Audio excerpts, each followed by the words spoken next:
Hi, Margaret. How are you? Glad you could join me tonight. Just, well, I don't know. Sometimes cars go by and it's like loud. Like, well, maybe not that one, but there are some loud ones. There goes a truck. Um, right now it is very peaceful. It's very cool. Uh, the sun is setting. Um, they're all out frolicking because earlier today they were hiding under the trees and stuff to keep cool. I mean, it wasn't really that hot today, but to them it must be. So this is the time when they like to just try to catch the bugs and everything. So, all right, I'm going to turn this around and just talk a few minutes for those who are coming on, who are new and who do not know me, and why I keep posting things the way I do. I just want to reintroduce myself, and hoping that everybody will, spread the word on a lot of things that I do. For those who do not know me, my name is Tammy. I started the group because I felt that the whole purpose of having chickens is to have a happy, healthy flock. And my philosophy is, if you don't have a happy, healthy flock, it's not going to be good. We learn as we go. Every day is an experience, and there are no guarantees. They are chickens. They've been around for centuries, derived from the dinosaur, as most people think. And they've survived all this time. So I just feel that anything that I can pass on to you to help make it better for you, I want to do that. You never, ever have to do anything I say, ever. It's your flock. You do what's best for your flock. You can follow a strict herb way, you can follow natural way, most of those types of things. Definitely up to you. I am left to my own devices. I am a vet tech. I did go back to school. Well, I went back to school. I do have a bachelor's of science in educational interpreting with a minor in sociology and a concentration in history. But I also went back and got a veterinarian technician degree, and I did work in a vet's office. I have rescued dogs and cats, rehabilitated and rehomed for over 20 years. I am a member of the Northeast Boston Terrier Rescue Group, which I have many titles. And because life got in the way, my husband and I have had to be forced to retire. So we are young and retired. And I've always wanted chickens. And I didn't really care about the eggs. I just wanted pets.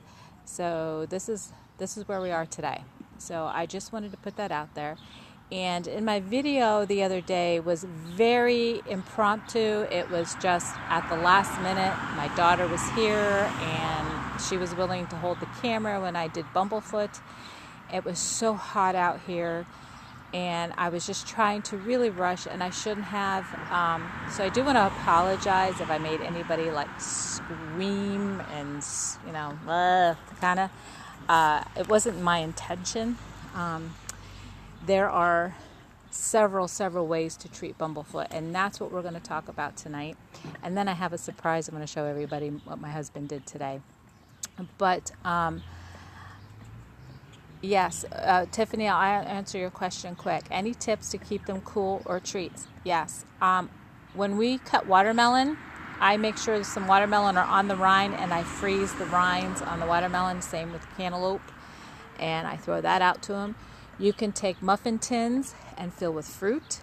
You can fill, I don't recommend corn because corn keeps their body temperature hot and in the summer and they can die. So I would do fruits. You can take canned fruit and freeze. You can take canned vegetables and freeze. You can use frozen vegetables. Anything like that that you could freeze. It's great for them. Frozen bananas. Now, not every chicken's going to like all that stuff, but frozen blueberries, strawberries, raspberries, you name it, you can freeze it. Put ice in their waterers. Just don't give them, per se, ice cubes. They can choke on them. I know they can swallow a lot of things whole, but ice is one thing that I would not give to them, per se. You know what I mean? So, anyway, what I'm going to do is I'm going to turn this around because I really feel like I was in a hurry and I didn't do any of you justice. I wanted to show you my table. Here's all my stuff. And I want to show you my first aid kit. I was in a rush the other night and I really feel bad about that. So let's go over this. All right. This just isn't for Bumblefoot. This is for every day. Bumblefoot in particular, but in any case, if anything happens. And this is not, you can put anything you want in your first aid kit. Okay. I wanted to tell you that I do keep baby wipes on hand. Not only for me, but I like to wipe their feet off. I can wipe their combs, their waddles, whatever I need to. Keep baby wipes. Okay. So I do have that. I went to CVS and I have a antiseptic wash. It's actually for the dogs, but I use it for the chickens too. Being a vet tech helps. Knowing some of this stuff. I'm not an expert, but I do know a lot of things you use for dogs, and especially dogs, you can use on chickens. So that's what I've done. Make sure you have gloves. If you have a Harbor Freight around you or any other kind of store, we have these types of gloves. Okay. Here is a antiseptic ointment I actually have had for years. It was the dogs for their feet. I have that in there. I have Vet RX. I have not used it yet, but I keep it in there in case. I have a first aid spray. That's kind of old. You see it says Blair, but it does help. I have vet wrap. I buy mine from online, KV Vet, Jeffers, I think it's called. I buy a whole case of it and keep it on hand because I have to do dog's feet as well. I have antibacterial in a little container. I have Hen Healer. It's a multi-purpose ointment you can use everywhere that they have a wound. Okay? I got that at my local feed store. I also have Clot-It. I got that as a gift in my one gift box I bought. It's kind of like the stuff that you use vets' offices to do their toenails of dogs. You can even use it on dogs or cats. Here is the waterproof tape I told you about.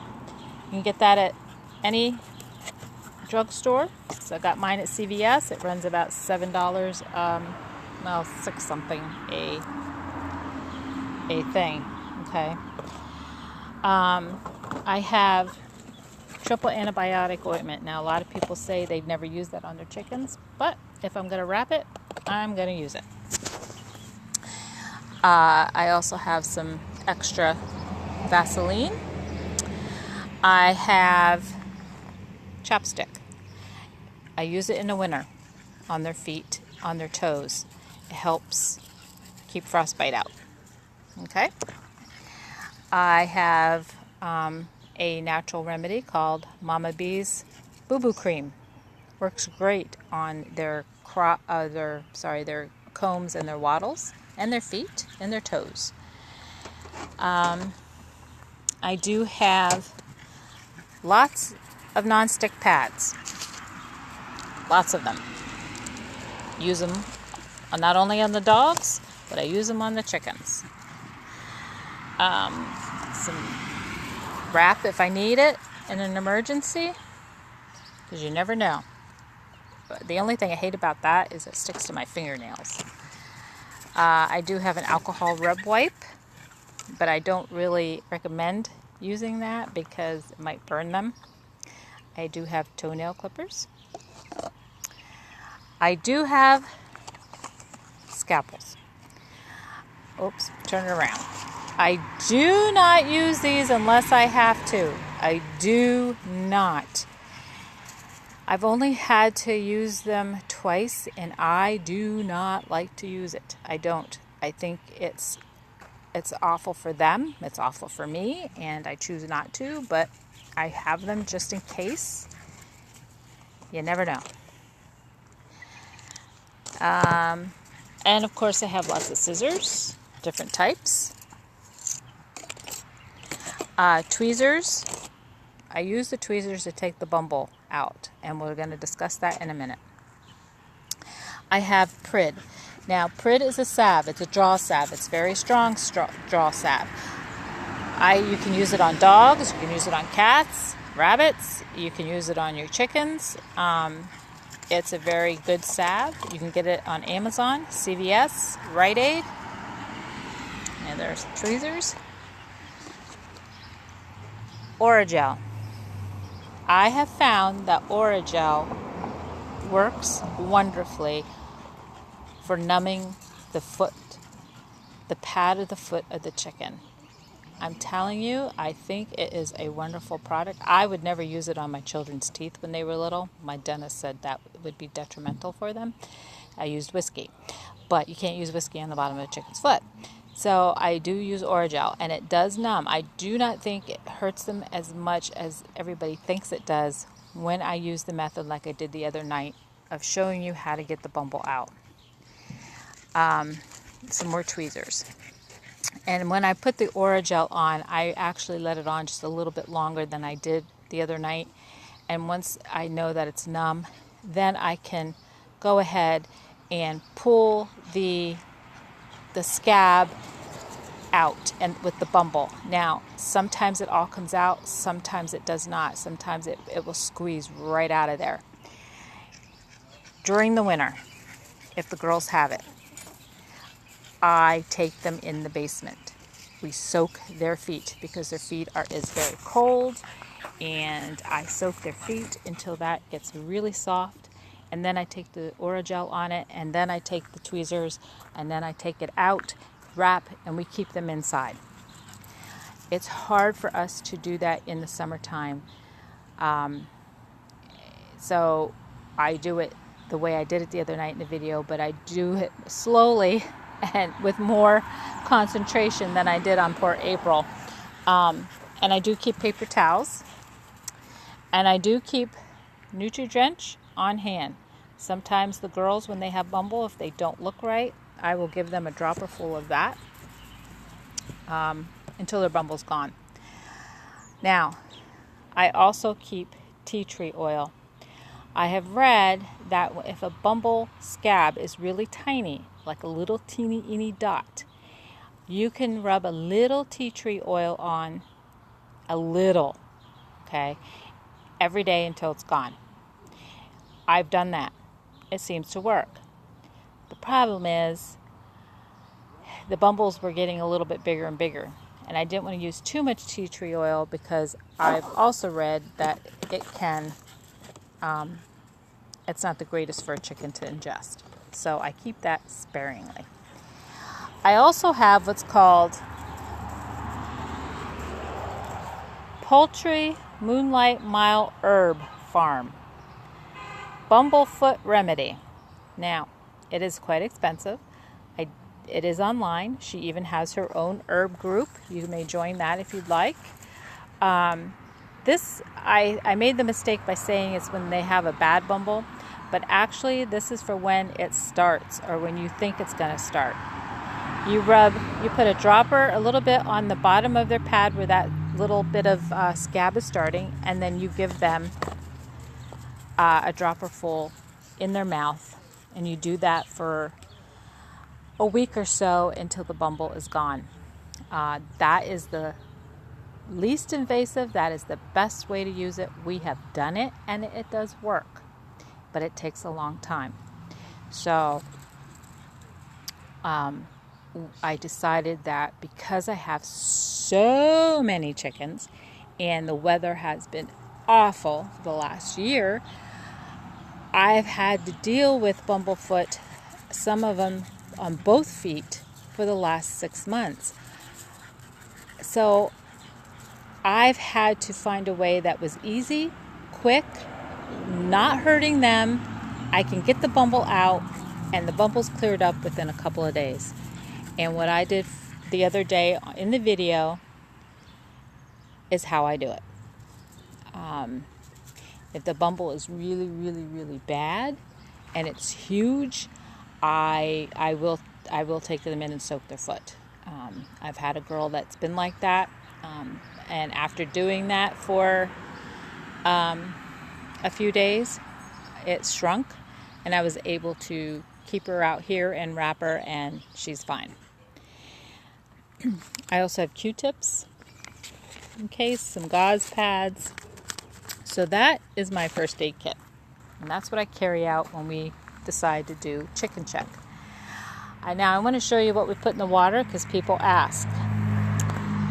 Apple cider vinegar with the mother. Yes, I put it in their water. I've had for years. I don't usually measure it. I just pour it in and I judge. So that's probably about a tablespoon or so in the water. This is the NutriDrench I have out here because instead of running in the house all the time, we just keep a bottle out here. Sometimes I buy Polyvisol without the iron and put that in their water. Depends on if I see anybody being sluggish. And I have this. I buy this online. It is a natural, as you can see, it says worm infestations. Now I'm not sure I haven't dealt with that yet, but I just put a few drops. I don't go crazy, just to keep it at bay. Okay, so that is my first aid kit. That's what I do. If you missed the bumblefoot, here's Charlie. If you missed the bumblefoot video, I do wish you'd watch it. It's not that bad. April's bumblefoot wasn't really that bad. I've had worse. I've had one that all I did was touch it and it popped and stuff just went everywhere. That was disgusting. And there's some that it's so hard I can't budge it, so their feet have to be soaked. There are thousands and thousands of videos out there. You can watch all you want. It's okay. My suggestion is that you gather all your information, you form your own conclusion, and you do what's best for your flock, because that is what matters. Okay? Doing what's right for your flock.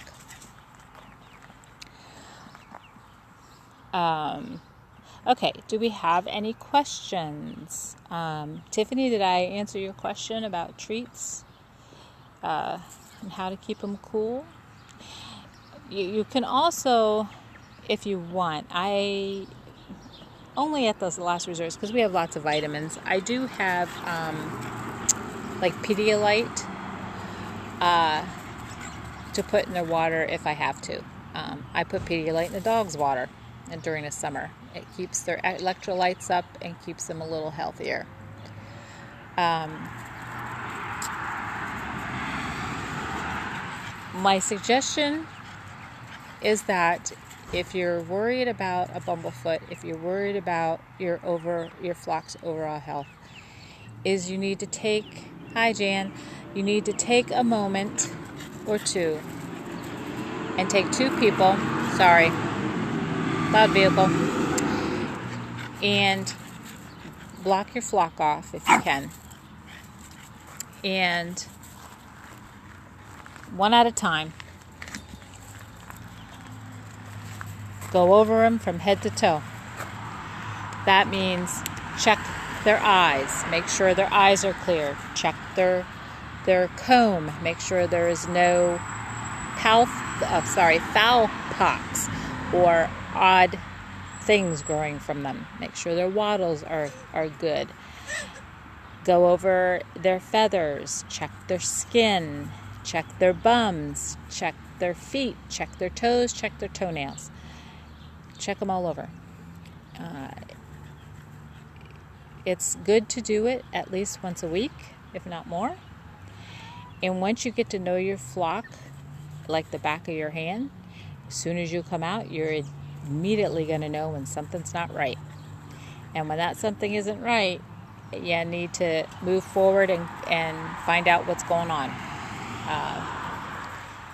So those are my suggestions. It's really for those of you who are thinking about starting with chickens. We thought, oh no, what are we going to do? You're right in gathering all the information you can. Read up on everything and decide for yourself what is right. What works for me may not work for you, and that's the beauty of it. But I do know this: a happy, healthy flock produces the eggs that you are wishing for. And I'm telling you, from day one of January 2018, 2017, 2018, when they started laying their eggs. I get my years mixed up. We have not gone a day without eggs, not even in the winter, not even on the hottest days. Reduction maybe, a little bit, but we have never, ever been a day without eggs, ever. My girls are happy. My girls are healthy. They get lots of treats. They know they have lots of love. They get plenty of water. They're spoiled rotten. So I think that's the key. Not everybody can have a big open area. I mean, I wish I even had more area, but I get it. But trying to make them as happy as possible and make sure they're healthy is the key. Okay, so we went over the first aid kit, bit by bit. I really felt bad that I just hurried up and didn't explain everything that's in there. My first aid kit could be different from yours. You put in what you want. I did have I had that Clot-It, but I did have the sticks that you can use on dogs. But this powder, you can use on either. And to tell you the truth, I like good old-fashioned cornstarch or flour in a bowl. Works great. Does the same exact thing. You don't have to spend all that money. Seriously, you don't.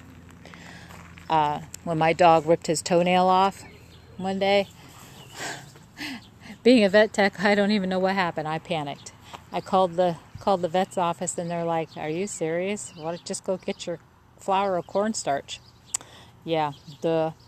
So anyway, good old-fashioned cornstarch or flour in a bowl works just as good, and you can do that with a chicken. You gotta dip it in there or pour it on, but it'll work. So anyway, I wanted to come into the chicken area. I wanted to show you our little surprise. My husband has been thinking about this for a few days, and he decided to build this huge sandbox for them. Went to Lowe's yesterday, and they had reduced wood for like $10. So he bought it and measured it all out and went and got the sand today, and there it is. I don't think the kids even had a cool sandbox like that when they were little. So as you can see, the girls are spoiled. There you go. Lots of room for them. And we actually put it where the swing is, so that way they can go on the swing if they like. They're not so intimidated about the height. Well, not really the height, but being off balance and falling. So, yeah, that was our that was his work for today. Never ends out here. He's always changing something. Pretty soon he'll be working on the back of the shed. He wants to do just a little bit to the back of it yet. So there's the girls. And yes, believe it or not, I have grass. Look at it. I hate for him to mow it, but it's getting quite long. It's just crazy. People actually stop when we're out here and ask, how can you have a yard of that much grass that thick when you have chickens? I don't know. My husband thinks it's because we spoil them too much with other stuff. I don't know, but yeah. There it is. Lots of yard. Lots of yard. And by fall, it will all go away and it'll look like a dirt pile again. Do they love the sandbox? Well, Margaret, they loved it when he was building it and playing in it. But they'll get used to it. They'll be in it. The little ones love it. The little ones love it. But the pool was just too small, and they were all, there, see, Chippy's going in now. They were all, well, she's going across. They were all fighting to get in it, and it was just a mess.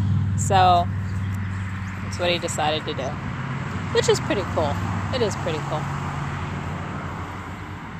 So anyway, any other questions for me? I think that's what I want to talk about, mainly the bumblefoot. You don't have to be afraid to do a bumblefoot. You really don't. It's just like cutting their wings. I also did a video on that. Please check that out. If you feel a little bit intimidated, it's okay. But you gotta get that out. They call it bumblefoot because of the scab. The scab holds that infection in. The infection is a staph infection. It's a staph infection like we get. We can get it. It's contagious, highly contagious. You got to get it out of there before it goes to the bloodstream. It will kill them. It will, if left unattended. Have somebody hold your chicken, put a blanket over their head. Hold a hot, or not a hot, but a warm compress on it if you don't want to soak their feet. Put Orajel on it.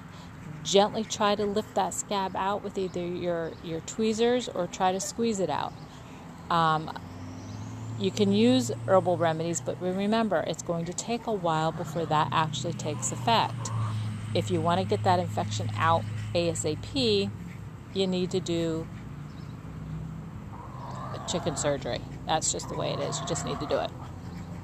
I'm sure back in the day the farmers didn't care and their chickens died, or if they did do it, they just pulled that sucker out and let them go. I fill the hole up with either salve or antibiotic. I wrap it. I check their feet every couple of days, and when it looks good, they're good. But it's an ongoing issue.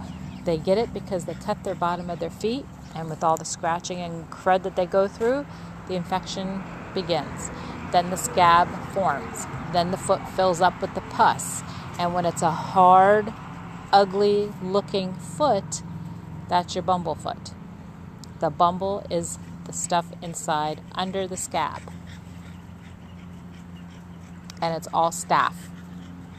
Does the bumble hurt them? Yeah. I don't think they feel the infection. They could, because I know some of my girls that had it really bad did not feel good. You could tell. But they will start limping. They will lay around. They won't scratch during the day. They will just lay down and rest. They may put their head down to sleep. If you have a chicken that's not happy-go-lucky and running around the yard like my girls are doing right now, check for their feet. Check their feet. Most likely, you have something going on. Every chicken should be out and about, frolicking, scratching, digging, talking, running, skipping, jumping, singing, talking, whatever they want to do, they should be doing it. If they are not, you better check them over. A sitting chicken in a corner by itself, hardly moving, sleeping during the day is not good. Now, of course, they sit to lay the eggs. I get that. Sometimes they do rest. They perch up on a tree. But I'm talking just downright looking odd. If you have chickens that are just not looking right and they're just laying there and not being motivated, even if you throw a worm in front of them, you better check them over, especially their feet. Sometimes just a tiny scab is a whole pad full of pus. Okay? I normally can tell when I showed the video the other night, April's one foot, I'm not worried about it yet. Her pad is soft. There's nothing hard in it. I'm not going to do a surgery on a foot that I don't think there's anything in it. Not only does that hurt her, but if there's nothing in it yet, I'm not going to try to squeeze something that's not there yet. Just like an infection for you and me, sometimes it takes a while to fester. That's why some people don't realize their chicken has bumble feet until they look at it and it's like, oh my God, what happened to your foot? So, isn't he cute? Hi, Charlie. He's so cute. I love him. Yeah, I'll say that in about 6 months when he starts attacking me, right? He is so cute. He's a cutie pie. So anyway, that is the story on Bumblefoot. It can be fatal if you don't treat it. Check your flock. Happy, healthy. Check them, check them, check them. Check them for bugs. Check them, if you think you may have mites, they think you have something else, use some diatomaceous earth and make sure it's the food kind that you get at Tractor Supply or your local feed store. Anything else, you will kill your chickens. Put fresh mint, fresh basil, anything fresh, rosemary to keep the flies and other bugs out of the coop area. You can even line your nesting boxes with fresh mint and stuff. It's with their straw or your shavings or whatever you use. It does help. Everybody's different. Everybody's different. I just wanted to make that clear. We're all different. There's almost 3,000 people on this group, and I'm like totally in shock that there's that many people. We all have different opinions, and we all have different ways of raising our flock, and that's great. Like I said, the purpose of this group is happy, healthy, and no drama. No. Oh, can you hear the whistles? Somebody must have won a ball game. There's Elvira. And we've trimmed her twice, and she still can't see right. Like I said, I'm left to my own devices. I have no vet. No, there is not a country vet around here, and I have to do what I think is best. And that's what I do. I haven't really technically lost any to not being, looked at or helped. Irma passed away in the nesting box. That was very unexpected. Yeah, we actually, I'll tell you what, I have mint growing on the other side of my yard, Margaret. And what I do is I pull it, see there's some there with the roots, hoping the roots would take effect. I have mint growing here to help. I have mint growing there to help. I have mint over there to help. And I pull mint every day. I take some fresh basil, some rosemary, and some other things, and I'll just lay it up on the roosting bars or just inside the coop to help keep it down. What really helps is the fan. We have a fan hooked up in there. It's on 24/7 in the summer. What is that, Elvira? Making lots of noise, aren't they? I know, right? Oh, by the way, for those who don't know, this is Kevin. Kevin is a girl, but if you ever watch the movie Up, you'll get the reference. That's Kevin. The other one is Violet. Just some little interesting tidbit there on the names. We have named almost all of the little ones. See, this is inside our coop, and I'll just lay the mint, up there or whatever. But there's our fan. My husband put it on the door, so it's on 24/7 to keep the flies and stuff out. Boy, can you hear the whistles? Somebody's really won a game.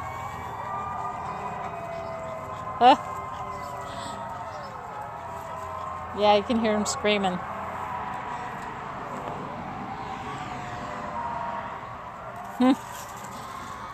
Okay, so if what is that, girls, right? Right? And that's Linus. Linus is our partridge cochin. That was our free surprise from Murray McMurray. And really, not to advertise them, but Murray McMurray is an awesome hatchery. They have the best customer service, the best people that will help you, and are just fantastic people. That's where we got our little ones this time.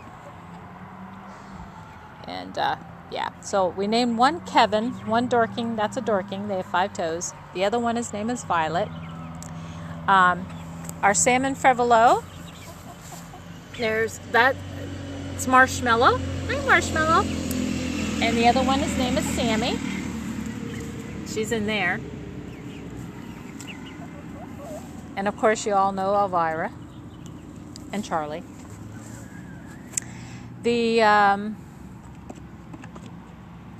I have no idea where the tree. No, they're all in a tree. They're in a peach tree. That's Cupcake. She's a buttercup. Her name is Cupcake. We have some whiting True Blues, and her name is True. And the other one is white. I'm not really sure what I want to name her yet. I'm still thinking of her. And the Lakins. We'll name one Chatty. I'm not sure what I want to name the other one yet. But so anyway, that's my flock. You all see that every week anyway.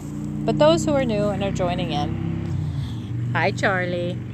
What you doing? Oh, this is Blue.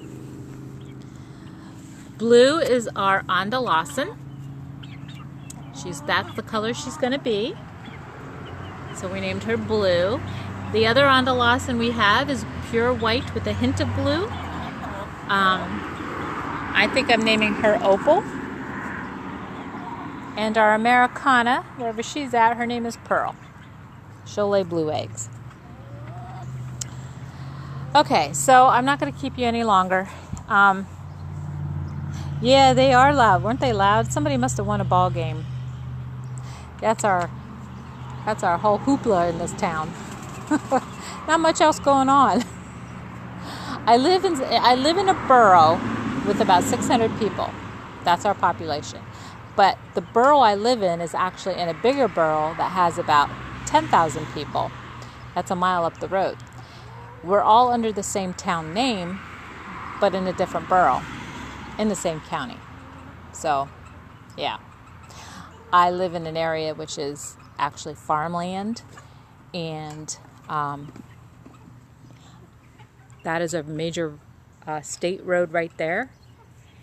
And yeah, he is cute, isn't he? There's Pearl. Hi, Pearl. How's it, my baby girl? How's a baby girl? Oh, look at you. You're so pretty. You are. I know. Tell me about it. You're on camera. Say hi. Say hi. Yeah. They all want to get ready for bed. Here's our other Onda Lawson, like I told you. Her name is Opal. Isn't she pretty? I'll open the door, Opal. I've been wanting to keep the door closed, but for some reason, these little ones are a big pain in the butt when it comes to going to bed. But anyway, and there's Elvira. So, okay, what was I saying? I forgot. Sorry. So I'm hoping everybody that is on this group realizes that we're all here just to support and guide. There is no right, there is really no wrong answers. It is all of our experiences together. We strive to help each other have happy, healthy flocks, and that's all it is. All it is. Keep posting your pictures of your flock. Post funny memes. Post funny things your flocks will do, or your chickens do. Show your eggs. Just keep them, as happy as you can, and that's literally all we can do. I will see you next Monday, possibly the same time. We'll see. Each week is different for me. Depends on the week. The summer goes on, it gets busier, it seems. As you can tell, they're all talking, getting ready for bed. And if you're wondering, you see the big hoodlums going in there? Yeah. Don't let their cuteness fool you. They're in there for one reason only, to stop the little ones from going in there. Yeah. They do that every night. So, big pain in the butt. Okay. Have a good night. See you next Monday. Any questions, let me know. Any problems, concerns, let me know. Talk to you later. And have a great week. All right? Good night, everyone.